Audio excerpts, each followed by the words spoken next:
that's enough foreplay. Okay. I'm feeling good, dude. I'm feeling pretty good. Dude, I can feel it. I can feel spring coming around the corner finally.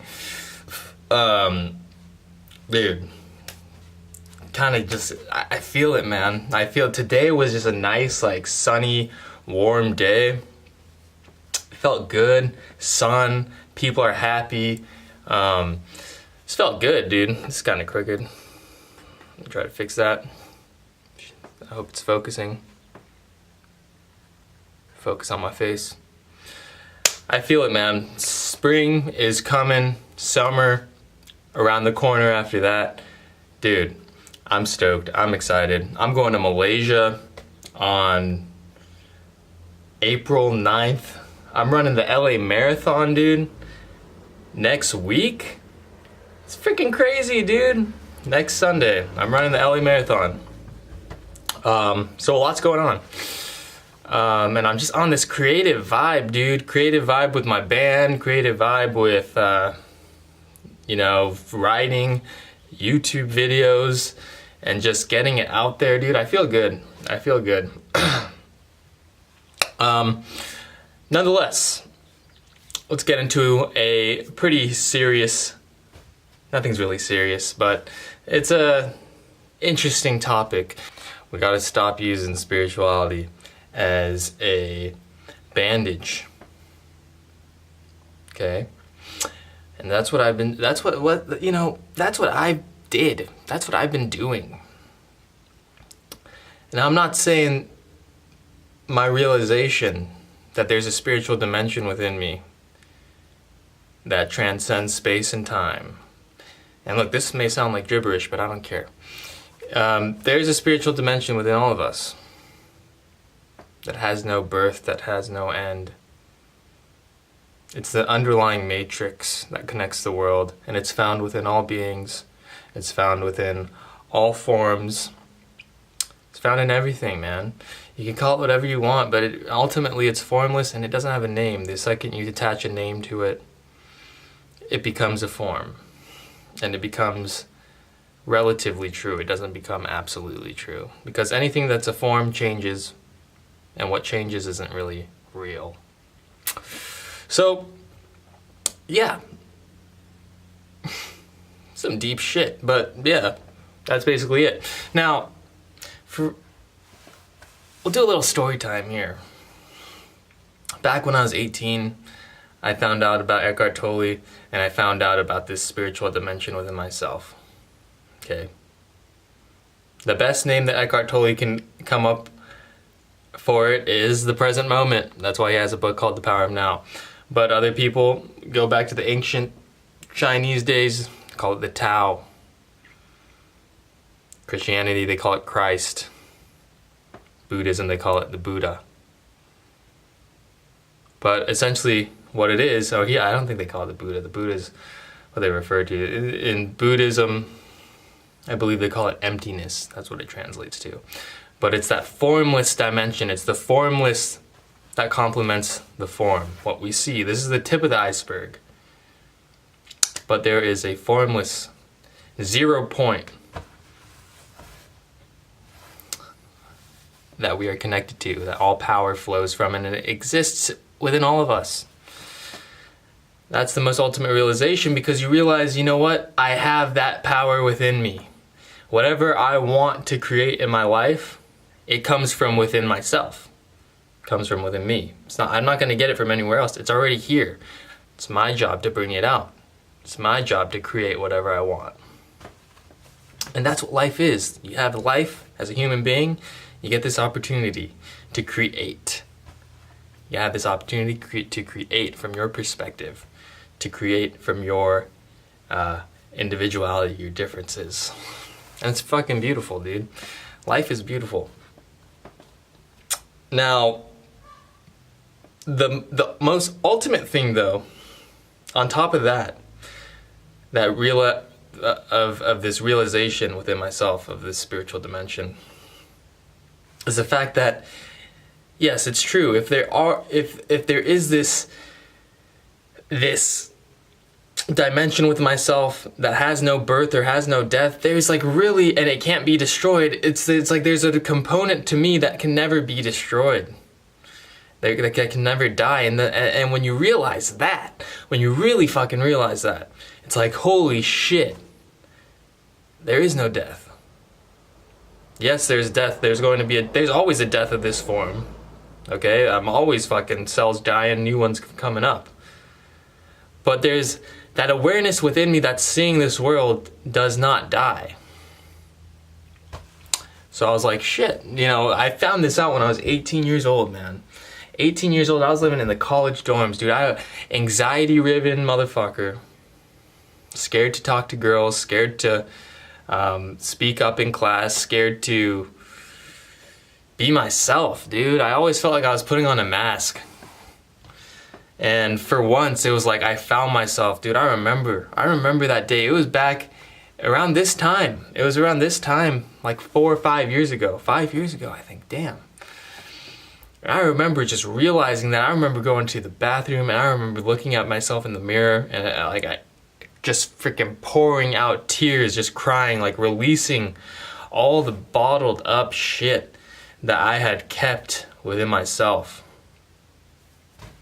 And I finally like detached from this this form. And I finally aligned with that spiritual dimension within myself, and I was like, holy shit, I'm already complete, I'm already whole, I already have all the power I need within myself.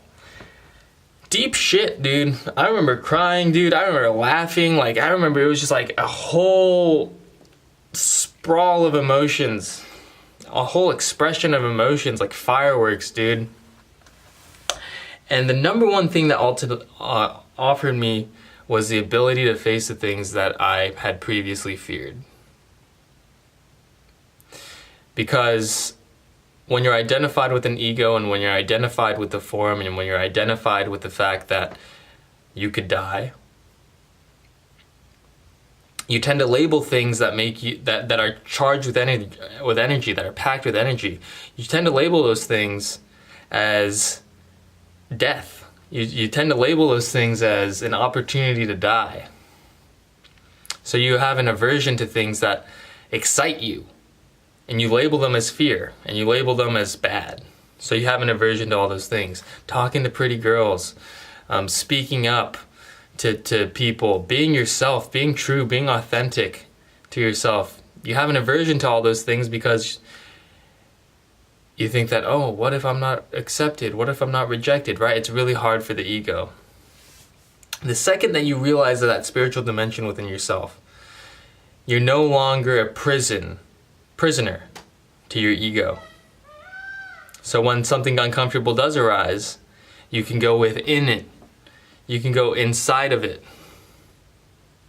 That's the most powerful thing that an inner realization will offer you, is that when there's discomfort, instead of having an aversion to that discomfort, you will willingly go within it. And that shit will shatter your fucking ego, man. Shatters your ego. The quickest way to shatter your ego is to do the things that you are most afraid of. And that's what I did. That's what I did when I was when I first, found out about that inner dimension. Prettiest girl would walk by, I'd go talk to her. Right? Like, opportunity to raise my hand in class, I'd do it. See, I'd start following those things that would previously make me feel uncomfortable. Now it was like, made me feel alive, and it shattered my fucking ego. Those things that excite us, man, they make us feel alive, and they shatter our fucking ego.